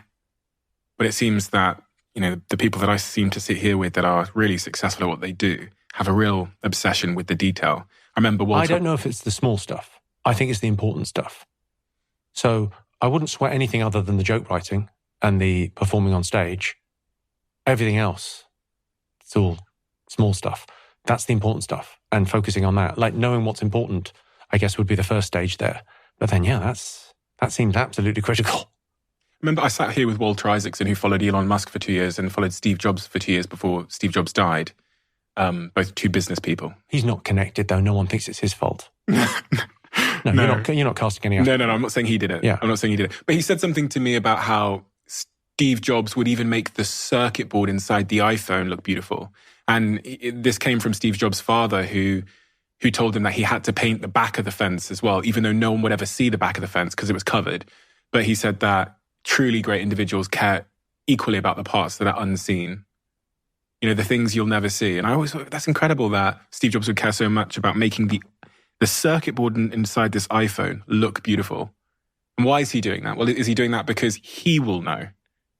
And that made me think about this concept of your self-story. We have, you said reputation earlier, which is the external story of what people think of you. But everything we do writes this self-story about who I am. Like when you leave this room... I love this concept. The idea that we are a story we tell ourselves. Yeah, and everything I'm doing is telling me who I am. So Chris Eubank Jr., the son of the famous boxer, great boxer himself, says that if he's on a treadmill and he gets cramp in his leg, like really painful cramp in his leg, no one's in the gym, but he told himself he was going to do 20 kilometers. He says, I will physically limp the last 8K. Yeah. Even though no one's there. Of course. Why, of course? Because you are who you are. Like that how you do anything is how you do everything. So he's all in. He's that guy. Great. That's great. That's a great story, because you go, yes, well, of course. If you say you're going to do it, and then you're the kind of person that does the thing you say, it's powerful, right? If you keep a little promise to yourself, that's powerful. That changes your sort of perception of self. You can trust yourself a little bit more. A lot of us pathologically let ourselves down in small ways and don't really think those promises matter. We break commitments to ourselves pathologically. Okay, but you can change that, right? You can build that up a little bit, and we'll see the results in 20 years' time. If you're fit and healthy and you've got a family and kids and you're doing great, you're still doing this, it's great. We'll see it. I think you can't beat yourself up over everything, right? You have to choose where to suffer. You have to choose what's the thing that matters to you, and don't just let yourself down on that. So maybe you're not going to do everything, okay? Fine. Do you think that's what confidence is? Confidence in yourself is just a combination and a culmination of the commitments you kept to yourself and what you proved to yourself about yourself. I think I haven't thought about it like that, but that seems like a very logical conclusion. You know, it's that thing of you want to give the world irrefutable proof you are who you say you are. Well, the world and yourself. There's a mirror up as well. Are you who you say you are? Yeah. Well, great. That's a lovely thing to be. And to build it up in small ways, I mean, that's really, you're talking about building character, of going, well, I'm going to make that promise to myself and then I'm going to do it. So you don't make bullshit promises to yourself. You know, New Year's resolutions are not a good idea, because if you're going to let yourself down, that's more damaging. Pick something that you can do. Pick something small. Last time we spoke, you expressed an aspiration, an ambition you had. You said, I think we were talking about Dave Chapelle, and you said you wanted to do longer form jokes. You know? So there's some stuff in the new show. So there's like 20 minutes on being a dad that I think is really funny. And I wanted it to fit within my persona as well, because a lot of people sort of become fathers and they get a bit sentimental and they lose some of their edge. So the stuff that I've got about being a father is brutal, but it's funny. It's funny. It's a funny thing to kind of experience as well. It's something kind of new to talk about. Who's your favourite comic of all time? Chris Rock. Really? Chris Rock, I think. I've had the great pleasure of working with Chris as well, and he's an extraordinary talent. The rhythm and cadence and the points that he makes and the way that he sets up material, the way that he delivers a punchline, that just everything about it from sort of a technical point of view, I admire. And I love what he says. I just think he's just fucking hilarious. And I see the work. I see what he does. I see the work that he does now. He's been a legendary next level performer for 30 years, and he's still working just as hard. And you got to love that. What did you make of the slap? Well, I mean, obviously, there's no argument. I was shocked. You know, it strikes me that Will Smith may be the greatest actor of his generation, because he was pretending to be an entirely different human being for the last 40 years. And the mask slipped. And we saw a different side. And I think really the extraordinary thing about that moment was Chris Rock got slapped in the face. His level of composure he was like a Hindu cow. Gets slapped in the face by a big dude, right, hard. I just got slapped in the face. That's going to be a huge TV moment. Here's the award. He's to be admired. Incredible man. You were on stage as well, a couple of months after when Dave Chapelle was attacked. I actually saw you in the back. I remember seeing you sort of come out and just, you kind of looked a little bit like security, but maybe not the most. Yeah, me and well, security. So when Dave got rushed, and it was very scary because it could have gone another way. Mm-hmm. The guy had a knife, albeit a knife in a gun. It was a kind of a fake gun that pressed a button and a knife came out. It was a It was a knife that identified as a gun, maybe. I don't know. Anyway, so I remember I was standing with Jeff Ross on the side of the stage, and then this sort of thing happened, and it was it's crazy, scary. Had he got his ass beat, the person that ran out and got stomped out by like? What he got, the reason he got stomped out wasn't malice. It was he wouldn't let go of the gun knife. Oh, so really? The guy had a gun, what looked like a gun. I mean, it was a gun, and he wouldn't let go of it. And I think the security guys broke his arm trying to getting the gun off him. Yeah, but what are you going to do? Let the guy have the gun? Yeah. Like it's very, pretty scary thing. Are times changing in terms of violence towards comedians? No, I don't think so. I think they're isolated into. Eddie Murphy had the best line on it. Eddie Murphy said, Will Smith, when he slapped Chris Rock, rang the dinner bell for Crazy. All the crazies came out for a couple of weeks. The guy rushes Chapelle.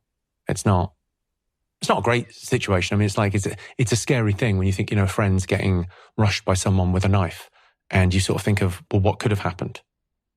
But he was fine, and obviously, he was shaken in the moment, but he was pretty philosophical about it. Anyone ever attacked you on stage? No, I mean, threatened you? I've been threatened a little bit, but okay, it's not part of the game, I guess. I mean, it's that weird thing of like when there's a routine in it. I talk a little bit about being cancelled on the special, and you talk about like what I'm going to do next time, because it's going to happen again, right? So the next time I get cancelled, I've got a plan. Here's what I'm going to do. I'm going to say, I've rehearsed this. I'm going to make a public statement on the day the news story breaks. I'm going to say, I'm sorry. And the people that are offended will say, you don't really mean that apology. And I'll say, so you're saying I could say something and not mean it. Now you're getting it. Smart. But it's their jokes. You can't go around apologizing for jokes. I'm exceptionally excited to sit down and watch your Netflix special, Natural Born Killer, which came out on April 16th. There's been a lot of conversation around it because I think a lot of people are acknowledging that you've adopted a slightly different style to the past, and everyone's excited to see this newer Jimmy, this heavily iterated, optimized version of Jimmy that's taken 51 years to produce. And I always talk to people about our last conversation, and you telling me that even you, at the peak of the mountain in many people's eyes, are still trying to find small marginal gains and challenge yourself and come out of your comfort zone. And I think that's exactly what you do in this special. I've been fortunate enough to see some of the jokes and the angles in this special. And I think for some reason, it feels to me like society needs to have some of these conversations as well. So even though there is humor there, underneath the jokes you tell, there's I think there's an underlying important message that's greeting society at the right moment. I very much appreciate that. Is that accurate? Is that an accurate assessment? I think it is. I think it is different to the last special, and it's got more of me in it. And it's like, I'm in a very privileged position where people, some people listen to me, and I have my audience. I know what my audience are. So I can get a message in under the wire, that other people can't really talk about. And so that thing of going, if I'm doing sex ed, I do sex ed in my way, and it's very funny, but it's getting a message across to young men that I think is very valuable. I'm excited to listen. Specifically about the stuff about consent. Very, very excited. Jimmy, we have a closing tradition on this podcast where the last guest leaves a question for the next guest, not knowing who they're going to be leaving it for. Oh, well, I've given this literally no thought. So, right. Go. Okay. I don't get to see it either, which is funny. People don't believe me when I say that. But okay. Have I got a question? You have got a question that's been left for you. The question that's been left for you is, what would you tell your 20-year-old self that you wish you knew and that would have positively impacted your life and helped you to avoid unnecessary pain? I think I would have said enjoy yourself more. Try and be more present. I think I was worried about the results and not the process at that age. I think I was worried about what kind of degree I would get and working hard. And I should have been worried about having more fun.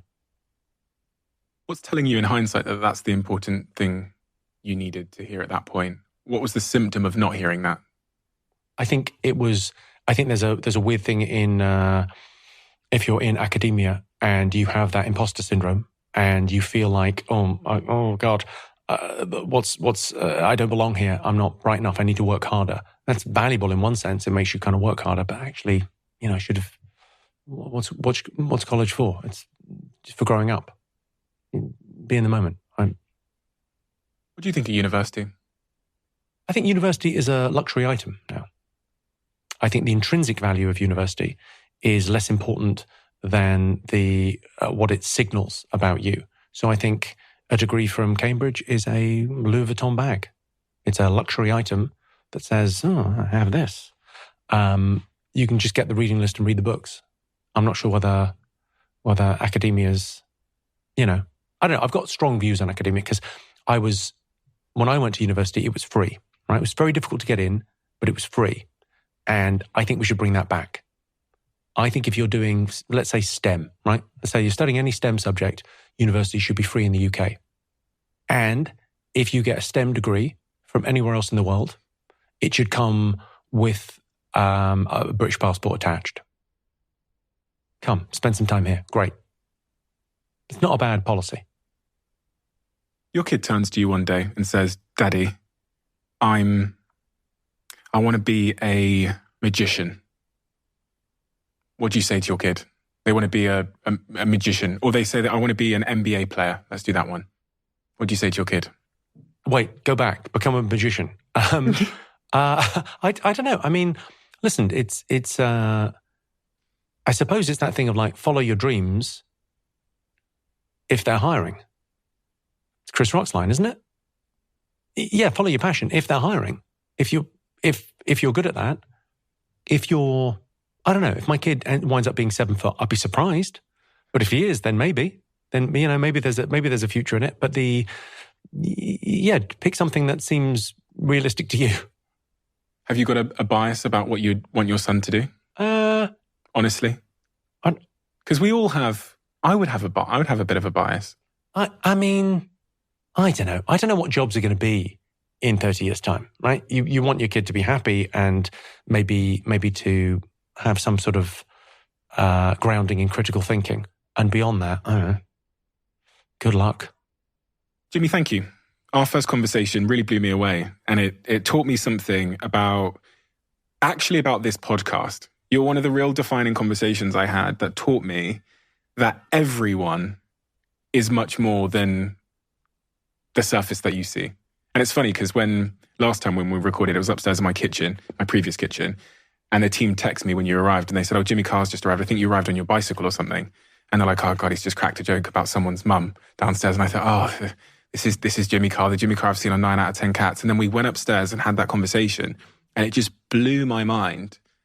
It just absolutely blew my mind. Well, this is the difficult second album. How did I do? Oh, fantastic. Oh, great. Fantastic. Absolutely. But no, it taught me that people are much more than just the mask that we wear. And we all wear a mask, the persona to get through life. And we find it easier sometimes to wear the mask than to confront who we actually are. But in that conversation, I feel like I got to meet the man behind the mask, per se. And well, I really liked sharing that side of myself. I really enjoy this. I really enjoy the show. I wish you every success. Thank you so much, Jimmy. Thank you for everything. And I highly recommend everybody go and see Natural Born Killer, which is on Netflix right now. I'm going to put the link to the Netflix special in the description below.